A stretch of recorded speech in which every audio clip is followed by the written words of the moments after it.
सबको equal opportunity दो। आज की डेट में जितने कॉम्पिटिटिव एग्जाम है वो तो एक है, एनडीए का जो एग्जाम है वो तो एक ही है ना सबके लिए। आप किसी भी बोर्ड से पढ़ के आओ, आपका पेपर तो वही एक ही होगा।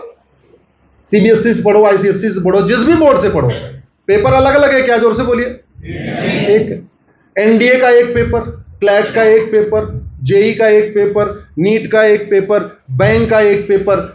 आप किसी भी बोर्ड से पढ़ के आओ, कर्नाटक से पढ़ के आओ, बंगाल से पढ़ के आओ, कहीं से पढ़ के आओ, पेपर आपका एक है। जब पेपर एक है और कॉन्स्टिट्यूशन का आर्टिकल 16 कहता है सबको इक्वल अपॉर्चुनिटी दो, तो इक्वल अपॉर्चुनिटी तो तभी मिलेगी ना जब का सिलेबस एक होगा। और अल्टीमेटली कोचिंग वाले तो सबको एक ही पढ़ाते हैं। आप इंटरेस्टिंग देखो, आप 12वीं किसी भी बोर्ड से करो, सीबीएसई बोर्ड से करो, कर्नाटक से बोर्ड करो, तमिलनाडु बोर्ड से करो, जब आप फिटजी की कोचिंग करोगे, या इधर कौन सी चलती है भाई? हमारे दिल्ली में तो फिटजी बहुत चलती है, यहां भी आकाश होगा, फिटजी होगा, एलएन होगा, जो भी है। अब ये बताओ, ये एलएन, आकाश, फिटजी वाले सीबीएसई वालों को अलग पढ़ाते हैं, आईसीएसई वालों को अलग पढ़ाते हैं, एक साथ ही पढ़ाते हैं? एक साथ ही पढ़ाते। तो कोचिंग वाले भी कॉमन सिलेबस, कॉमन करिकुलम पढ़ा रहे। सेंट्रल गवर्नमेंट पूछ भी रही है कॉमन सिलेबस, जो पेपर आ रहा है सबके लिए आ रहा है। तो फिर ये 9वीं 10वीं 12वीं तक अलग अलग क्यों पढ़ाया जा रहा है? फायदा क्या है? क्यों? अरे बेस्ट, अगर आपको लगता है कि नहीं भाई ठीक है हमको ये पढ़ाना मैथ में, तो ठीक है, एक एक्सपर्ट टीम होगी मैथ की, वो भारत के सारे स्टेट बोर्ड की मैथ की किताब पढ़ लेगी, सीबीएसई किताब देख लेगी, आईसीएसई की देख लेगी, जितने बोर्ड है सबकी देख लेगी, सब में से 2-2 चैप्टर लेके एक नया किताब बना देगी, 50 चैप्टर के हो गए। लेकिन भारत के एजुकेशन सिस्टम को कोचिंग माफियाओं ने हाईजैक कर लिया है। इन कोचिंग माफियाओं ने, जिनका लगभग 5 लाख करोड़ का धंधा है साल का, भारत में कोचिंग का बिजनेस कितना है? 5 लाख करोड़। इन्होंने हर राज्य के एजुकेशन डिपार्टमेंट को बंधक बना लिया है, दूसरे शब्दों का ये खरीद लिया है, और ऐसी व्यवस्था बना दिया है कि जो पढ़ाया जाएगा वो पूछा नहीं जाएगा, और जो पूछा जाएगा वो पढ़ाया नहीं जाएगा। क्योंकि जो पढ़ाया गया अगर वो पूछा गया तो आप अपने बच्चे को कोचिंग भेजोगे ही नहीं। बड़ी सीधी सी बात है। आप कोचिंग तब भेजोगे जब आपके दिमाग में हो जाए कि भैया हमारा बच्चा कितना भी अच्छा होगा, जब तक कोचिंग नहीं करेगा तब तक क्वालिफाई कर ही नहीं सकता, तब तक नीट क्वालिफाई नहीं कर पाएगा, तब तक एनडीए नहीं कर पाएगा, तब तक जो भी है एग्जाम नहीं कर पाएगा। तो आपके दिमाग में डाल दिया गया और ऐसी व्यवस्था भी बनाई गई कि आप 10वीं 12वीं के साथ साथ 3-4 लाख रुपए अलग से भी दे दो। वन नेशन वन सिलेबस से कोचिंग माफियाओं की कमर टूट जाएगी। वन नेशन वन सिलेबस से स्कूल माफियाओं की कमर टूट जाएगी।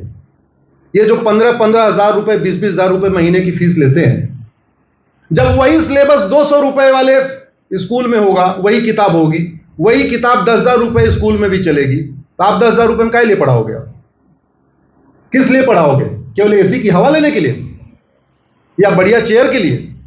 अभी उनकी मोनोपोली है कि हमारे स्कूल में बच्चा आ जाएगा तो इंजीनियरिंग कर लेगा, हमारे स्कूल में बच्चे को भेज दो तो नीट क्वालिफाई कर लेगा। हमारी किताब ऐसी अलग है कि जो सीधे सीधे कनेक्ट है नीट से और उससे। आप समझिए भारत के मिडिल क्लास के साथ, भारत के लोगों के साथ कितना बड़ा खेल हो रहा है, और इस खेल में सब शामिल है। सबसे ज्यादा शामिल तो पॉलिटिशियंस हैं। कोचिंग माफिया पॉलिटिकल पार्टियों को फंडिंग कर रहे हैं, पॉलिटिशियंस को फंडिंग कर रहे हैं, उनके इलेक्शन का मैनेजमेंट देख रहे हैं, और उसका नतीजा यह है कि हमारे पूरे एजुकेशन सिस्टम को बंधक बना लिया गया है। और उस एजुकेशन सिस्टम के बंधक होने का दुष्परिणाम यह है कि हमारे बच्चों के अंदर खाई चौड़ी होती चली जा रही है। हमारा बेटा, हमारे ड्राइवर का बेटा अच्छा दोस्त हो ही नहीं सकता। क्यों? क्योंकि हमारे बेटे के दिमाग में सुपीरियरिटी कॉम्प्लेक्स होगा कि मैं तो इस स्कूल में पढ़ता हूं, और अब ड्राइवर के बेटे के अंदर इंफीरियरिटी कॉम्प्लेक्स होगा कि मैं इस स्कूल में पढ़ता हूं। 20,000 रुपए फीस देने वाले बच्चे के दिमाग में सुपीरियरिटी होगा कि मैं तो ये वाली किताब पढ़ता हूं, ये किताब तो किसी और स्कूल में पढ़ाई नहीं जाती। तो ये जो सुपीरियरिटी इन्फीरियरिटी का कॉम्प्लेक्स है, इसकी वजह से देश का कितना नुकसान हो रहा है, हमारी संस्कृति का कितना नुकसान हो रहा है, आप इसकी कल्पना करिए। और पढ़ा क्या रहे? आप किसी भी बच्चे से पूछ लीजिए, सलमान खान, शाहरुख खान, रजनीकांत, पवन कल्याण, सबका चेहरा भी बता देगा, नाम भी बता देगा। उससे पूछो बी एन राव कौन है? चलो मैं आपसे पूछता हूं, बी एन राव कौन है? सबसे पहले पिताजी से बात कर लेते हैं, बच्चों का बाद में। बुरा मत मानना, एक मैं तो कुछ मैसेज देने की कोशिश कर रहा हूं। बी एन राव के बारे में अलादी कृष्णा अय्यर, के एम मुंशी, ये सारे हमारे संविधान बनाने वाले हैं। और हमें क्या बता दिया? केवल बाबा साहब अम्बेडकर ने बनाया था। ये टीचिंग है। हमारे महापुरुषों के बारे में नहीं पता, वी एन राव के बारे में नहीं पता, के एम मुंशी के बारे में नहीं पता, अलादी कृष्णा अय्यर के बारे में नहीं पता, और यह भी नहीं पता इस संविधान निर्माता में महिलाएं भी बहुत सारी थी। आर्टिकल 44 यानी यूनिफॉर्म सिविल कोड का जो प्रस्ताव आया था कॉन्स्टिट्यूशन में, अमृता कौर हंसा मेहता के द्वारा आया था। संविधान सभा में बहुत सारी महिलाएं थी हमारी, उन्होंने बहुत अच्छी डिबेट किया इसमें। हमें पता है क्या? कॉन्स्टिट्यूशन क्या कहता है, क्या होना चाहिए, नहीं पता। रट्टू तोता बना के रखा हुआ है। फंडामेंटल राइट रट लो, डायरेक्टिव प्रिंसिपल रट लो, फंडामेंटल ड्यूटी रट लो, 20,000 रुपए फीस के बाद वो रट्टू तोता बना हुआ है। दिमाग लगाने लायक उसको छोड़ा ही नहीं है। हाँ, एक ही लक्ष्य, कैसे भी करके इंजीनियरिंग क्वालिफाई करो, मेडिकल होना चाहिए। लेकिन मैं ये पूछ रहा हूं कि जब से ये मैकाले का एजुकेशन सिस्टम आया है, इंडियन कल्चर खत्म हो रहा है या मजबूत हो रहा है? जोर से बोलिए, आपके परिवार में। खत्म हो गया। जब तक भारत में संस्कृत भाषा प्रमुखता के साथ पढ़ाई जा रही थी, तब तक भारत की संस्कृति काफी अपनी जड़ों के साथ मजबूत बनी हुई थी। जैसे जैसे भारत की संस्कृत लैंग्वेज को हमने छोड़ना शुरू किया, तो भारत की संस्कृति भी कमजोर होती चली गई। सीधा सीधा रिलेशन संस्कृत लैंग्वेज का हमारी संस्कृति से। जब बच्चा पढ़ेगा ही नहीं कि हमारा क्योंकि हमारे जितने बड़े ग्रंथ हैं वो संस्कृत में है, वेद संस्कृत में है, पुराण संस्कृत में है, वाल्मीकि रामायण संस्कृत में है, भगवत गीता तो चलिए इंग्लिश में भी आ गई है, लेकिन हमारे जितने आपके मनुस्मृति संस्कृत में है।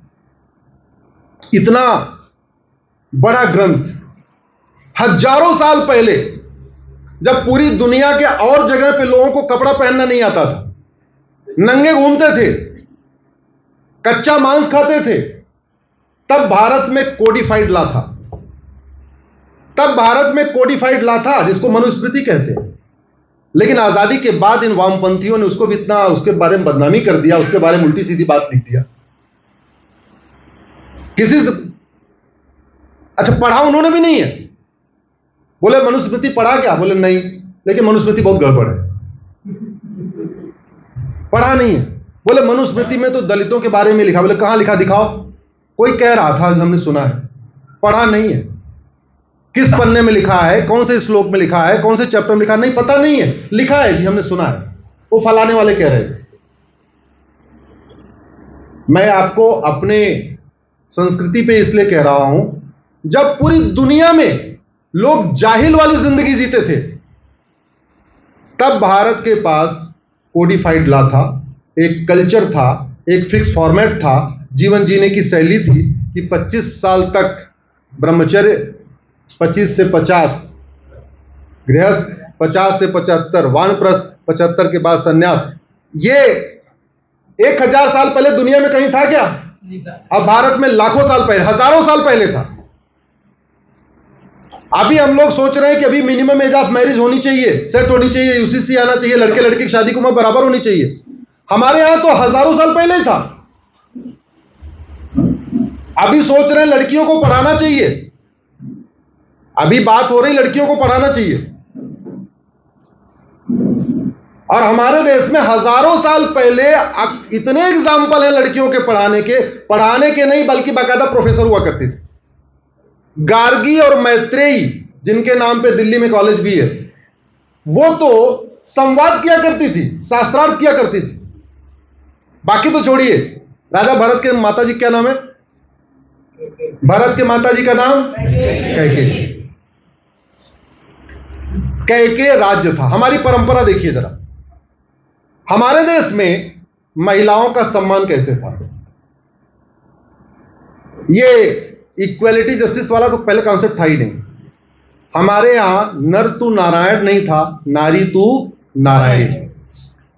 हमारे किसी त्योहार में लड़कों की पूजा नहीं होती है। किसकी पूजा होती है? नवरात्रि। पुराने समय में जितने भी राज्य थे, उनकी राजकुमारियों का नाम राज्य पे होता था। कौशल राज्य तो राजकुमारी कौशल्या, सौमित्र राजकुमारी सुमित्रा, कैकेयी की राजकुमारी कैकेयी, पांचाल की राजकुमारी पांचाली, द्रुपद की राजकुमारी द्रौपदी, इस तरीके, गंधार की राजकुमारी गांधारी। रावण ने जब अटैक किया कैकेयी पे, कैकेयी का मतलब पाकिस्तान और गंधार का मतलब अफगानिस्तान। दुर्योधन का ननिहाल भी गया, भरत का ननिहाल भी गया। जब रावण ने, अच्छा आप जरा सोचिए, रावण के पास अगर ट्रांसपोर्ट सिस्टम अच्छा नहीं था तो लंका से पाकिस्तान कैसे पहुंच गया पूरी सेना लेके? और जब उसने राजा कैकेयी को हराया तो राजा कैकेयी ने मदद मांगी। किससे मांगी? दशरथ जी से, हमारी मदद करो। राजा दशरथ जी गए अपनी सेना लेके अयोध्या से। अयोध्या से पाकिस्तान पहुंचना तो फिर भी नजदीक है। लंका से पूरा तमिलनाडु क्रॉस करते हुए, इधर पूरा कर्नाटक क्रॉस करते हुए, आगे पूरा महाराष्ट्र, मध्य प्रदेश, उत्तर प्रदेश पूरा क्रॉस करके जाना पड़ेगा। रावण ने इतना तेज अटैक किया कि एक बार तो दशरथ भी लड़खड़ा गए। रावण ने सबसे पहले अटैक किया, कैकेयी के सेनापति को मार दिया। दशरथ जो मदद के लिए गए थे वो भी मतलब संभाल नहीं पा रहे थे मोर्चा, और उधर सेनापति खत्म हो गया। तो रानी कैकेयी ने सेनापति का काम किया। अब आप कल्पना करिए, हजारों साल पहले अगर रानी कैकेयी को अस्त्र शस्त्र नहीं चलाना आता था तो पूरी सेना को लीड करने के लिए कैसे मैदान में आ गई? यह साबित करता है कि हमारी बहन बेटियों को केवल शास्त्र का ही नहीं बल्कि शस्त्र का भी ज्ञान है। और रानी कैकेयी ने दशरथ जी की जान बचाई। फिर दशरथ जी ने कहा वर मांगो। आप हम कुछ बताइए, तो बाद में शादी होती है। ये इसकी पूरी।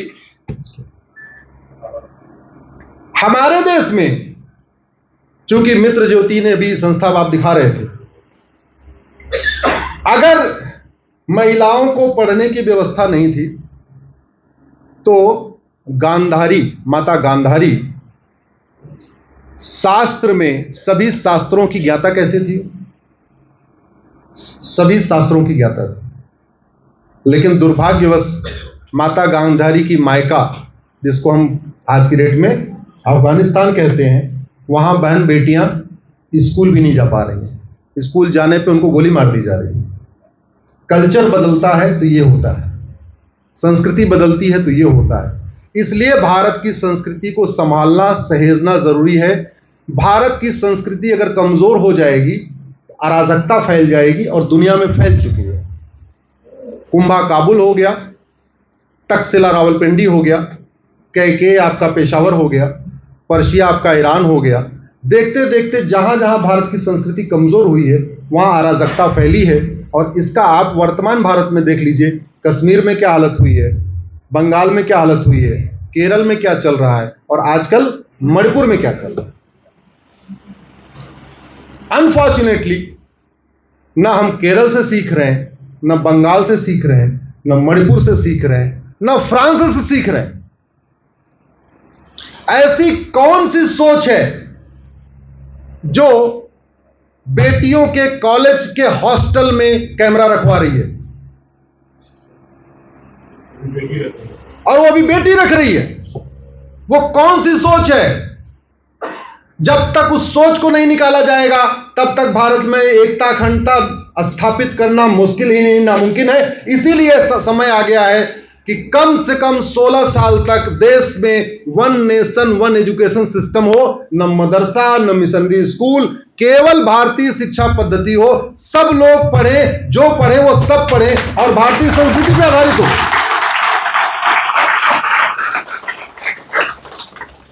और उसलिए जरूरी है कि संविधान ये कहता है इक्वेलिटी। तो जो किताब इक्वेलिटी नहीं सिखाती है उस पर तो बैन होना चाहिए भारत में, और नहीं बैन हो तो कम से कम स्कूल में पढ़ाने पर रोक होनी चाहिए।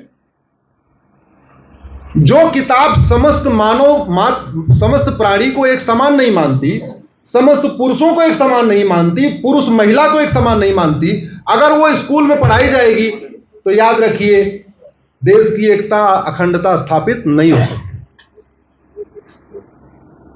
वो किताब जो दूसरों के प्रति नफरत सिखाती है, अगर वो कंटिन्यू रही, वो स्कूल जो दूसरों के प्रति नफरत सिखाते हैं अगर वो कंटिन्यू रहे तो याद रखिए अराजकता बढ़ेगी, हिंसा बढ़ेगी। आज मणिपुर जल रहा है, कल को हो सकता है कर्नाटक भी जले। आज कश्मीर फाइल बन रही है, हो सकता है कल को मैंगलोर फाइल भी बने। आज मणिपुर की फाइल बन रही है, कल को हो सकता है बिहार की फाइल भी बने। समय यह है कि हम जाग लें, सीख लें दूसरों से। फ्रांस क्यों जला? फ्रांस को जलते हुए देखा आप लोगों ने? जरा जोर से बोलिए, सबने देखा? आप जरा सोचिए वो सोच कैसी है। जिस फ्रांस ने उन नंगों को रोटी कपड़ा मकान दिया, उन जाहिलों को वहां रहने की जगह दिया, युद्ध के दौरान वो भाग के आए थे, भूखे थे, नंगे थे, कपड़ा नहीं था उनके पास, उनको रोटी कपड़ा मकान दिया, उस फ्रांस को उन्होंने जलाया। ये अभी तो उनका सेकंड फेज था जलाने का, पहला फेज तो वर्ल्ड कप का फुटबॉल था। वर्ल्ड कप के फुटबॉल के दौरान सेमीफाइनल में फ्रांस ने मोरक्को को हरा दिया, और ये जाहिल मोरक्को से आए हुए हैं, वहां युद्ध चल रहा था, वहां इनके पास कोई छत नहीं थी, जमीन नहीं थी, भाग भाग के फ्रांस के अंदर घुस गए। कुछ इराक से आए थे, कुछ कुर्दी से हैं, कुछ मोरक्को से आए थे। अब आप सोचो 20-25 साल पहले जहां जिसने शरण दिया, रोटी कपड़ा मकान दिया, उनको रहने की व्यवस्था दिया, उसी फ्रांस को जला रहे थे, तो तुमने मोरक्को को क्यों हरा दिया? अगर वो ऐसा काम कर सकते हैं तो भारत, वहां तो केवल 10 लाख के आसपास, भारत में तो 5 करोड़ रोहिंग्या बांग्लादेशी हैं। कल को भारत ने बांग्लादेश को हरा दिया किसी मैच में, और यहां इन्होंने शुरू कर दिया तुमने बांग्लादेश को क्यों हराया? कर सकते नहीं कर सकते? अगर मोरक्को वाले फ्रांस को जला सकते हैं, तुमने मोरक्को को क्यों हराया? तो बांग्लादेश वाले भारत को नहीं जलाएंगे, तुमने बांग्लादेश को क्यों हराया? कल को म्यांमार किसी को उसमें हरा दिया, या पाकिस्तान को हरा दिया, बोले तुमने पाकिस्तान को क्यों हराया?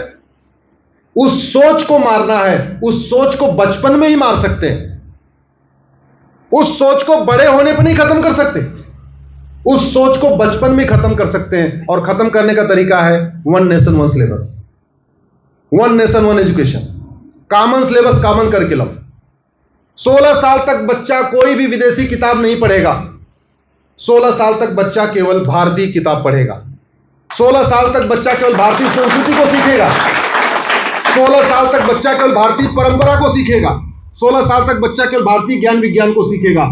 याद रखिए ये रिलीजन का इश्यू नहीं है, ये दो सोच का इश्यू है, दो संस्कृतियों का इश्यू है। ये भारत बनाम विदेशी इश्यू है, स्वदेशी बनाम विदेशी इश्यू है। वीके न्यूज, राष्ट्र के नाम।